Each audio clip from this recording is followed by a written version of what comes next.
안녕하세요 여러분, 오늘은 정말 중요한 주제로 찾아왔습니다. 바로 기초연금 신청 방법인데요. 특히 65세 이상이신 분들이라면 꼭 알아두셔야 할 내용입니다.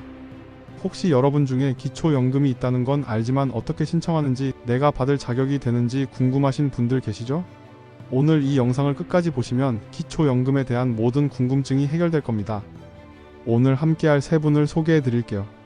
먼저 김철수 선생님, 66세로 은퇴한 중학교 교사이십니다. 그리고 박영희님, 67세로 작은 카페를 운영하시던 자영업자시고, 마지막으로 이성훈님, 69세로 공무원을 은퇴하신 분이십니다. 이 세 분의 실제 경험을 통해 기초연금 신청의 모든 과정을 알아보겠습니다. 먼저 김철수 선생님 이야기부터 들어보겠습니다. 김철수 선생님은 중학교에서 30년간 교편을 잡으시다가 작년에 은퇴하셨어요.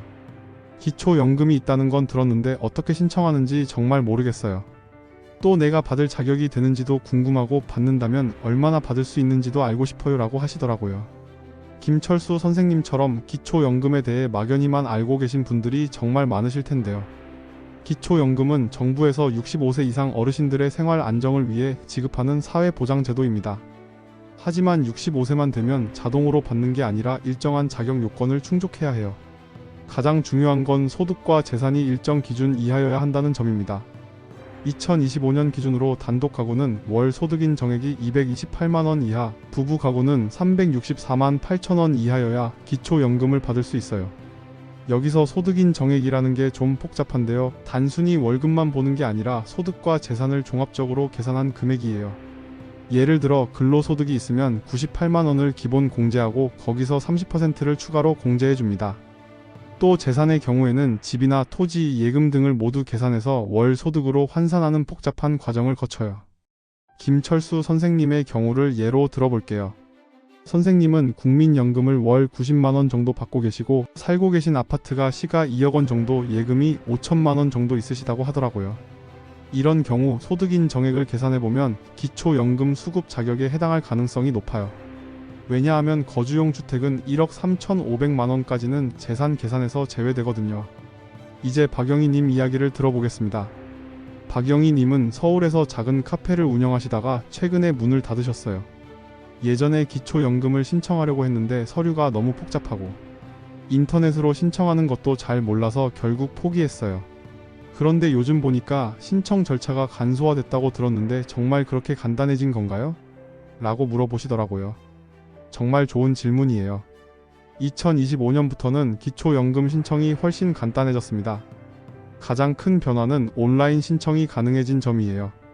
정부 24 사이트에 들어가서 공인인증서만 있으면 집에서도 신청할 수 있게 됐어요. 또 전화 신청도 가능해졌고요. 물론 기존처럼 주민센터에 직접 가서 신청하는 방법도 여전히 가능합니다. 온라인 신청 과정을 자세히 설명해 드릴게요. 먼저 정부 24 사이트에 접속해서 기초연금을 검색하면 신청 메뉴가 나와요. 그럼 본인 확인을 위해 공인인증서로 로그인을 하고 기본 정보를 입력하면 됩니다. 소득과 재산 정보는 대부분 자동으로 연동되기 때문에 예전처럼 복잡한 서류를 준비할 필요가 없어졌어요. 박영희님처럼 인터넷이 익숙하지 않으신 분들은 전화 신청을 이용하시면 됩니다. 국번 없이 129로 전화하시면 친절하게 안내해드려요. 아니면 가까운 주민센터에 가서 담당자의 도움을 받아 신청하시는 것도 좋은 방법이에요. 요즘은 주민센터 직원들이 친절하게 도와주시거든요. 박영희님의 경우를 살펴보면 카페 운영으로 번 소득이 있었지만 현재는 사업을 접으신 상태라서 기초연금 수급 자격에 해당할 가능성이 높아요. 특히 자영업자였던 분들은 소득 변동이 있을 수 있으니까 정확한 신고가 중요해요. 이제 이성훈님의 이야기를 들어보겠습니다. 이성훈님은 공무원을 은퇴하신 후 기초연금을 신청해서 받기 시작하셨는데요. 기초연금을 받게 되어 정말 감사한데 생각보다 금액이 적어서 조금 아쉬운 마음이 있어요. 혹시 수급액을 더 받을 수 있는 방법이 있을까요? 라고 하시더라고요. 이성훈님의 고민은 많은 분들이 공감하실 거예요. 기초연금의 수급액은 소득인 정액에 따라 달라지는데요. 2025년 기준으로 최대 월 54만 8천원을 받을 수 있어요. 하지만 모든 분이 최대 금액을 받는 건 아니에요. 소득이 많거나 재산이 많으면 그만큼 수급액이 줄어들거든요. 기초연금에는 세 가지 감액 제도가 있어요. 첫 번째는 국민연금 감액인데요. 국민연금을 많이 받으시는 분들은 기초연금이 줄어들 수 있어요. 두 번째는 부부 감액으로 부부가 모두 기초연금을 받으면 각각 20%씩 감액됩니다.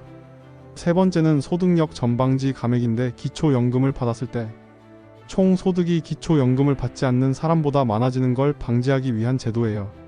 이성훈님의 경우 공무원 연금을 받고 계시는데 공무원 연금 수급자는 기초연금을 받을 수 없어요. 하지만 배우자는 따로 계산하기 때문에 부인분이 자격 요건에 해당한다면 신청하실 수 있어요. 많은 분들이 이 부분을 놓치시는데 본인이 직역연금을 받는다고 해서 배우자까지 못 받는 건 아니거든요. 수급액을 늘릴 수 있는 합법적인 방법도 있어요. 먼저 재산 신고를 정확히 하는 게 중요해요. 간혹 실수로 재산을 과다 신고하는 경우가 있는데 이럴 때는 정정 신청을 통해 수급액을 늘릴 수 있어요. 또 소득인 정액 재계산을 요청할 수도 있고요. 기초연금과 함께 활용할 수 있는 다른 제도들도 알아두시면 좋아요. 주택연금이나 개인연금 같은 것들을 함께 활용하면 노후 소득을 더 안정적으로 만들 수 있거든요. 특히 주택연금은 집은 있지만 현금이 부족한 분들에게 좋은 대안이 될 수 있어요. 지금까지 세 분의 이야기를 통해 기초연금의 기본적인 내용들을 알아봤는데요. 이제 좀 더 구체적인 신청 방법과 주의사항들을 자세히 설명해 드릴게요. 기초연금을 신청할 때 가장 중요한 건 자격 요건을 정확히 확인하는 거예요. 2025년 6월 현재 기준으로 단독 가구는 월 소득인 정액이 228만원 이하, 부부 가구는 364만 8천원 이하여야 해요. 이 기준은 매년 조금씩 바뀔 수 있으니까 신청 전에 최신 기준을 확인하시는 게 좋아요. 소득인 정액 계산이 복잡하다고 말씀드렸는데 좀 더 자세히 설명해 드릴게요. 소득에는 근로소득, 사업소득, 재산소득, 이전소득 등이 포함돼요. 근로소득의 경우 98만원을 기본 공제하고 거기서 30%를 추가로 공제해 줍니다. 예를 들어 근로소득이 150만원이라면 98만원을 빼고 52만원, 거기서 30%인 15만 6천원을 또 빼서 36만 4천원이 소득으로 인정돼요. 재산의 경우는 더 복잡해요. 일반 재산, 금융재산, 자동차로 나뉘는데 각각 다른 기준으로 계산해요. 거주용 주택의 경우 1억 3,500만원까지는 기본 공제되고 그 이상은 월 소득으로 환산해서 계산해요. 금융재산은 2천만원까지는 공제되고 자동차는 배기량과 연식에 따라 다르게 적용돼요. 이런 복잡한 계산 때문에 많은 분들이 신청을 망설이시는데 사실 정확한 계산은 담당 공무원이 해주시니까 크게 걱정하지 마세요. 중요한 건 본인의 소득과 재산을 정확하게 신고하는 거예요. 신청 서류도 예전보다 많이 간소화됐어요. 기본적으로는 신분증과 통장 4번 정도만 있으면 되고 나머지 정보들은 대부분 전산으로 확인이 가능해요. 다만 특별한 상황이 있으면 추가 서류가 필요할 수 있어요. 예를 들어 해외 거주 경력이 있거나 사업을 하고 계신 분들은 관련 서류가 더 필요할 수 있어요. 온라인 신청 과정을 단계별로 설명해 드릴게요. 먼저 정부24 사이트에 접속해서 기초연금을 검색하면 신청 메뉴가 나와요. 그럼 공인인증서로 본인 확인을 하고 기본 정보를 입력하면 됩니다. 가족관계, 거주지, 소득, 재산 등의 정보를 차례대로 입력하면 되는데 대부분은 이미 입력된 정보를 확인만 하면 돼요. 입력이 완료되면 신청서가 자동으로 작성되고 이걸 온라인으로 제출하면 됩니다. 신청 후에는 접수증을 출력해 두시고 처리 과정은 문자나 이메일로 알려줘요. 보통 30일 이내에 결과가 나오는데 복잡한 경우에는 좀 더 걸릴 수 있어요. 전화 신청도 비슷한 과정이에요. 국번 없이 129로 전화하면 상담원이 친절하게 안내해줘요. 본인 확인 후에 필요한 정보들을 물어보는데 미리 준비해 두시면 좀 더 빠르게 진행할 수 있어요. 통장 번호, 가족관계, 소득과 재산 정보 등을 미리 정리해 두시는 걸 추천해요. 주민센터에 직접 가서 신청하시는 경우에는 신분증과 통장 4번을 가져가시면 돼요. 담당 공무원이 필요한 서류를 안내해주고 신청서 작성도 도와줘요. 특히 어르신들은 이 방법이 가장 안전하고 확실한 것 같아요. 신청 후에는 소득 재산 조사가 진행돼요. 이 과정에서 국세청, 건강보험공단, 금융기관 등에서 정보를 수집해서 소득인 정액을 계산해요. 만약 신고한 내용과 조사 결과가 다르면 확인 전화가 올 수 있어요. 이때 정확한 정보를 제공하시는 게 중요해요. 조사가 완료되면 선정 결과를 통지해줘요. 수급이 결정되면 언제부터 얼마를 받을 수 있는지 알려주고 탈락하면 그 이유도 설명해줘요. 만약 결과에 이의가 있으면 60일 이내에 이의 신청을 할 수 있어요. 기초연금이 결정되면 매월 25일에 지급돼요. 신청한 달부터 지급되는 게 아니라 만 65세가 되는 달부터 소급해서 지급해요. 예를 들어 만 65세가 1월이었는데 6월에 신청했다면 1월부터 6월까지 6개월분을 한 번에 받을 수 있어요. 수급 중에도 매년 소득 재산 변동을 신고해야 해요. 소득이나 재산이 크게 변하면 수급액이 조정될 수 있거든요. 특히 재산이 증가하거나 소득이 늘어나면 수급액이 줄어들거나 아예 탈락할 수도 있어요. 반대로 소득이나 재산이 줄어들면 수급액이 증가할 수도 있고요. 최근에 많은 분들이 관심을 갖고 계시는 이슈가 있어요. 바로 기초연금 선정 기준이 중위소득 60%에서 70%로 확대된다는 소식인데요. 이게 확정되면 약 20만 명 정도가 추가로 기초연금을 받을 수 있을 것으로 예상돼요. 하지만 아직 확정된 건 아니고 정부에서 검토 중인 단계예요. 또 다른 변화는 기초연금액 인상이에요. 2025년에는 전년 대비 2.5% 인상되어 최대 54만 8천 원까지 받을 수 있게 됐어요. 앞으로도 매년 물가 상승률 등을 고려해서 조정될 예정이에요. 기초연금을 받으면서 주의해야 할 점들도 있어요. 먼저 해외여행을 60일 이상 하시면 기초연금이 정지될 수 있어요. 그리고 주소지가 바뀌면 반드시 신고하셔야 해요. 또 소득이나 재산이 변하면 즉시 신고하셔야 나중에 문제가 생기지 않아요. 간혹 기초연금을 받으면 다른 복지 혜택이 줄어든다고 걱정하시는 분들이 계시는데 대부분 그렇지 않아요. 기초연금은 다른 소득으로 계산되지 않기 때문에 건강보험료나 장기요양보험료에 영향을 주지 않아요. 다만 일부 지자체 복지 혜택은 영향을 받을 수 있으니까 확인해 보시는 게 좋아요. 많은 분들이 궁금해하시는 부분이 국민연금과 기초연금의 관계예요. 국민연금을 받는다고 해서 기초연금을 못 받는 건 아니에요. 다만 국민연금을 많이 받으면 기초연금이 조금 줄어들 수 있어요. 이를 국민연금 연계 감액이라고 하는데 복잡한 계산식에 따라 결정돼요. 예를 들어 설명해 드리면 국민연금을 월 50만원 받으신다면 기초연금에는 거의 영향이 없어요. 하지만 월 100만원 이상 받으시면 기초연금이 일부 감액될 수 있어요. 정확한 금액은 신청해봐야 알 수 있지만 대부분의 경우 기초연금을 받는 게 유리해요. 부부가 모두 기초연금을 받는 경우에는 각각 20%씩 감액돼요. 이를 부부 감액이라고 하는데 예를 들어 단독으로 받으면 50만원씩 받을 수 있는 부부라면 부부 감액 때문에 각각 40만원씩 총 80만원을 받게 돼요. 단독으로는 100만원을 받을 수 있지만 부부 감액으로 80만원을 받는 거죠. 하지만 그래도 신청하시는 걸 추천해요. 왜냐하면 20% 감액되더라도 받는 게 안 받는 것보다는 훨씬 좋거든요. 또 나중에 배우자 중 한 분이 돌아가시면 남은 분은 단독 기준으로 받을 수 있어요. 소득력 전방지 감액도 이해하시기 어려운 부분인데요. 쉽게 설명하면 기초연금을 받았을 때 총 소득이 너무 높아지는 걸 방지하는 제도예요. 예를 들어 기초연금을 받지 않는 사람보다 받는 사람의 총 소득이 더 높아지면 그 차이만큼 기초연금을 감액하는 거예요.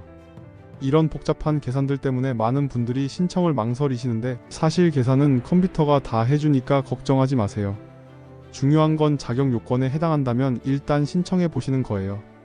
기초연금 신청에서 자주 실수하는 부분들도 알려드릴게요.